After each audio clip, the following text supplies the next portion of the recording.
Tout ça nous amène à l'emploi avec le boom des créations d'entreprises, parfois toutes petites mais avec de grandes ambitions.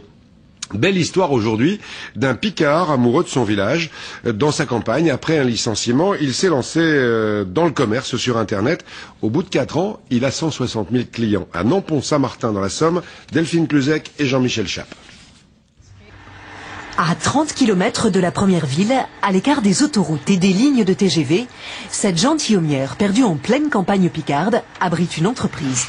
Entre sa maison et son bureau, le PDG n'a que 10 pas à faire. Après un licenciement, c'est dans cette remise qu'il s'est lancé dans les affaires. Et ben voilà, c'est ici que tout a commencé, dans cette pièce, en fait, cette pièce qui doit faire à peu près 10 mètres carrés. Et j'avais donc sur cette table juste un vieil ordinateur, mon atelier d'expédition derrière et ma palette de marchandises au fond de la pièce. Son idée, vendre des cartouches d'encre pour imprimante à bas prix en partant à l'assaut d'un marché qui ne connaît pas les distances, celui des usagers d'Internet. Les clients, que nous soyons au fin fond de la campagne ou dans les beaux quartiers de la capitale, ça ne change absolument rien pour eux.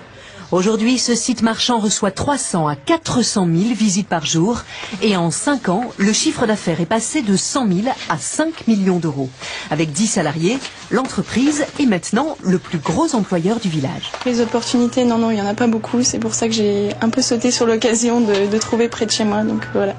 Mais si les salariés ne risquent pas d'arriver en retard à cause des bouchons, les camions de livraison ont eu bien du mal, eux, à repérer l'itinéraire. La première fois où je suis venu ici, j'ai dû avoir recours à un radioguidage très perfectionné pour arriver ici. Et monsieur m'attendait, il m'a dit « Ah bon, vous attendiez à trouver une usine, n'est-ce pas ?»